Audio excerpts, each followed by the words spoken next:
اور ہمارا مطالبہ یہی ہے کہ عوام کو جینے دو، اس لیے کہ موجودہ ایک طرف آپ نے پٹرول اور ڈیزل اتنا مہنگا کیا، پٹرول اور ڈیزل مہنگا ہونے کی وجہ سے استعمال کے ہر چیز کی قیمت میں اضافہ ہوا۔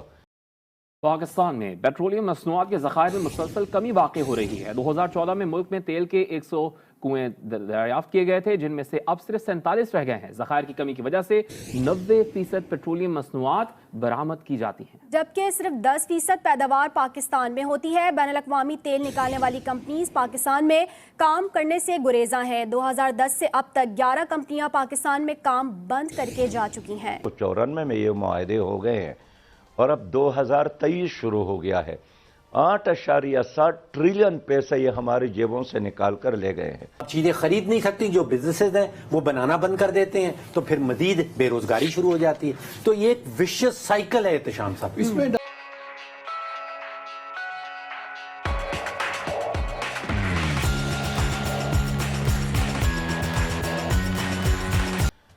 پھر دوسری بات یہ ہے کہ آپ نے بجلی کے بلوں میں جو اضافہ کیا ہے وہ لوگوں کی سوچ سے بہت زیادہ ہے، یعنی ظلم ہے۔ ہم افغانستان کے دوستوں سے ملتے ہیں، وہاں بجلی سستی ہے، ایران والوں سے بات کرتے ہیں، وہاں بجلی سستی ہے، بنگال والوں سے بات کرتے ہیں، وہاں بجلی سستی ہے، انڈین سے پوچھتے ہیں، وہاں بجلی سستی ہے۔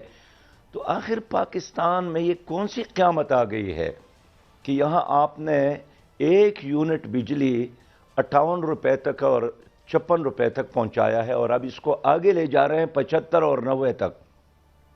تو ہمارا ڈیمانڈ یہی ہے کہ ایک تو بجلی کے بلوں میں جو آپ نے 48% ٹیکسز شامل کیے ہیں، 15 اقسام کے ٹیکسز، میٹر کرایہ، T V fees, income tax, surcharge tax, پھر بے شمار ایسی چیزیں ہیں کہ میں نے خود وابڑا والوں سے پوچھا ہے کہ یہ کس چیز کے ٹیکسز ہیں، انہوں نے کہا ہمیں بھی پتہ نہیں ہے، بس شامل کیے گئے ہیں۔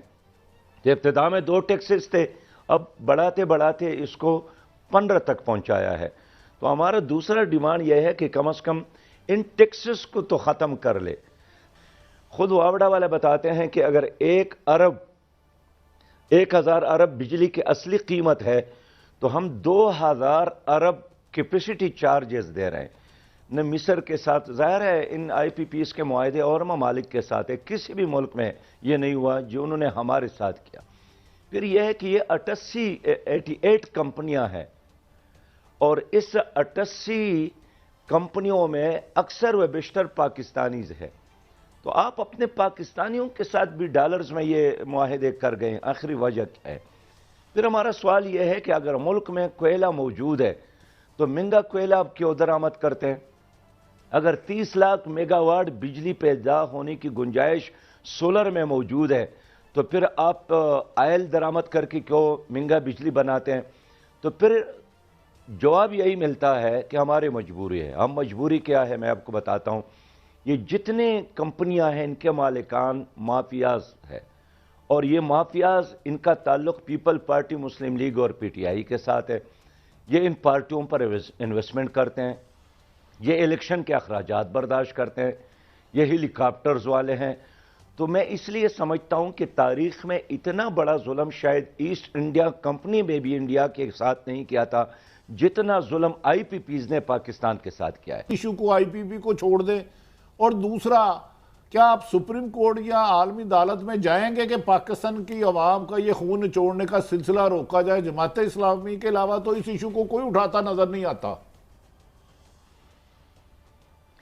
دیکھیے بھائی، میں نے بہت سارے ماہرین کو جمع کیا ہے، ہم کوئی جذباتی بات نہیں کرتے ہیں، اور ان تمام ماہرین نے ہمیں یہ مشورہ دیا ہے کہ اگر حکومت چاہے تو ان معاہدوں پر نظر ثانی ہو سکتی ہے، اس لیے کہ ہر معاہدے میں یہ شق شامل ہوتا ہے کہ اس پر نظر ثانی کیسی ہوگی۔ ایک یہ اگر کوئی فریق اسے نکلنا چاہے تو اس کا راستہ کیا ہوگا۔ 2، تیسری بات یہ ہے کہ ان تمام دوستوں نے مل کر، جس میں مختلف الخیال لوگ تھے، یعنی یہ میں نہیں کہتا ہوں کہ سب کے سب جماعت اسلامی کے لوگ تھے، اس میں بہت سارے ان جماعتوں سے تعلق رکھنے والے ماہرین بھی تھے، انہوں نے ہمیں بتایا کہ 1 لاکھ میگا واٹ بجلی پیدا ہو سکتی ہے ہائیڈل سے جو سب سے دنیا میں سستی بجلی ہے. 3 لاکھ میگا واٹ بجلی بن سکتی ہے ونڈ سے, ہوا سے, جو یہاں اویلیبل ہے, اور 30 لاکھ میگا واٹ بجلی بن سکتی ہے سولر سے, جو اللہ تعالیٰ کی طرف سے ایک بہت بڑی نعمت ہے. انہوں نے رکھا ہوا ہے ہر چیز. ابھی بھی آپ نے دیکھے, میری گزارش یہ ہے کہ SIFC جو اسپیشل انویسٹمنٹ فیسیلیٹیشن کاؤنسل بنایا گیا ہے, یہ ماشاءاللہ ایک اچھا انیشیٹو ہے, مگر اس میں یہ کہنا کہ ہم باہر سے بہت پیسہ لے آئیں گے اور اپنا نظام چلا لیں گے, وتھ آل ڈیو ریسپیکٹس, یہ ان افیکٹ یہ امپلائی کر رہا ہے کہ اندرونی ہمیں سخت اور بھاری ریفارمز شاید لینے کی ضرورت نہ پڑے. ایسا ہوا مشرف صاحب کے دور میں, آپ دیکھیے کہ ہم افغانستان کی جنگ میں امریکہ کے ساتھ شامل ہوئے, 33 ارب ڈالر ہمیں ملے, مگر اس کے بعد میں آپ دیکھ رہے ہیں 2007-8 کے بعد, ان کے آخری سال کے بعد میں حالات پھر بہت زیادہ خراب ہوتے رہے ہیں. دیکھیے, solution does not lie in big lump sum external injections. یقیناً پیسہ آئے, فورن ڈائریکٹ انویسٹمنٹ ضرور آئے, موسٹ ویلکم, مناسب سیکٹرز میں آئے جس سے بے روزگاری میں کمی آئے, مگر ساتھ ساتھ اس وقت آپ کے ٹیکس کے نظام کو, آپ کے خرچوں کے نظام کو, اس طرح کی چیزوں پر آپ کو بالکل ذہن سے بڑے بڑے اقدامات لینے ہیں. بلیو می, وقت آ چکا ہے. آپ کا جو پبلک ڈیٹ ہے وہ 4-5 سال پہلے 60% تھا ہمارے اکانومی کا, آج وہ 75% تک جا چکا ہے, اور اس رفتار سے اگلے 5 سال میں یہ 100% تک جا چکا ہے. اصل مسئلہ اس وقت غربت اور مہنگائی ہے, جس کی طرف ہمارا دھیان نہیں ہے. غربت اس قدر بڑھ رہی ہے, کیا اس پہ ہم قابو پا بھی سکیں گے؟ اگر کسی کے پاس کوئی ایجنڈا ہے بھی, کیا وہ قابل عمل ہوگا کہ غربت ختم ہوا؟ دیکھیے سلمہ, یہ 2 دن پہلے ورلڈ بینک کی جو رپورٹ آئی ہے نہایت ہی خوفناک رپورٹ, اور وہ یہ کہہ رہے ہیں کہ تقریباً 40% پاکستان کی آبادی. اب اس کا مطلب کیا ہے کہ 10 پاکستانی اگر آپ کو کہیں نظر آتے ہیں تو ان 10 پاکستانیوں میں سے 4 اوسطاً ایسے ہیں جو شرائع غربت سے نیچے رہ رہے ہیں. اندازہ کیجئے کہ 10 کا گروہ اگر نظر آتا ہے تو اس میں سے 4 جو ہیں وہ شرائع غربت سے, پاورٹی لائن سے نیچے رہ رہے ہیں. دیکھیے پیچھے ہو کیا رہا ہے, اعداد و شمار تو آپ کو ورلڈ بینک نے بتا دیے.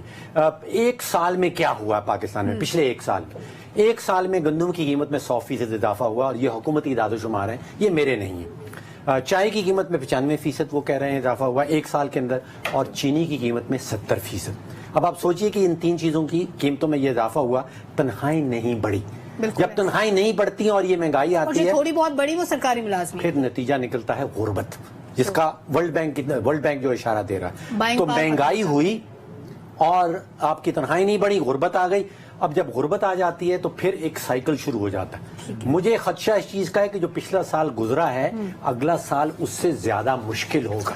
اور یہ میں اس لیے کہہ رہا ہوں کہ جب غربت آتی ہے تو غربت کا مطلب یہ ہے کہ آپ کے پاس قوت خرید کم ہو جاتی ہے. اکثر مجھے جو سب سے زیادہ خوفناک بات لگی نا, اس طرح کی رپورٹیں آتی رہتی ہیں, جو آج پہلی دفعہ میں نے دیکھی ورلڈ بینک کی رپورٹ میں. انور رضا وہ کہتے ہیں کہ پاکستان کی اشرافیہ پولیٹیکل پلیئر فیصلہ تو کر لے کہ اس ملک کو کدھر لے کے جانا ہے. ٹھیک ہے, یہ بہت خوفناک بات. اچھا, اس سے پہلے اگر آپ کو یاد ہو, ایک بڑے مشہور آکسفورڈ کے اکانومسٹ آج کل آئے ہوئے ہیں پاکستان میں, ان کو برٹش ہائی کمیشن والے لے کے آئے ہیں. ان کا کہنا یہ ہے کہ میں نے پاکستان کی جو سیاسی تاریخ پڑھی ہے اور سنی, اس میں یہ ہے کہ سیاسی جماعتیں وسائل کے کنٹرول کے لیے لڑتی ہیں, ان کے پاس کوئی معاشی ایجنڈا 24 کروڑ پاکستانیوں کے لیے نہیں. ان کا یہ آبجیکٹو نہیں ہے کہ غربت دور کرنی ہے.